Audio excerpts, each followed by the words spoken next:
Já.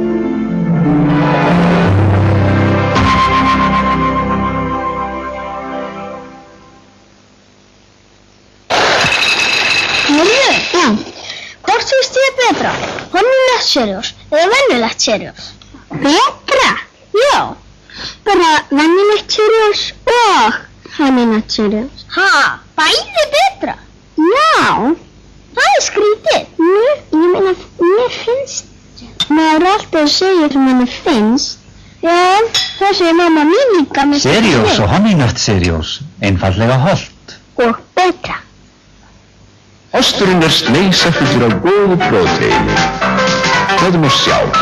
Próteinið eykur úthald og einbeitingu. Nú manni, Ísland öðru skorin auðvitað Og byggir vöðva. Ostur eykur orku og léttir lund.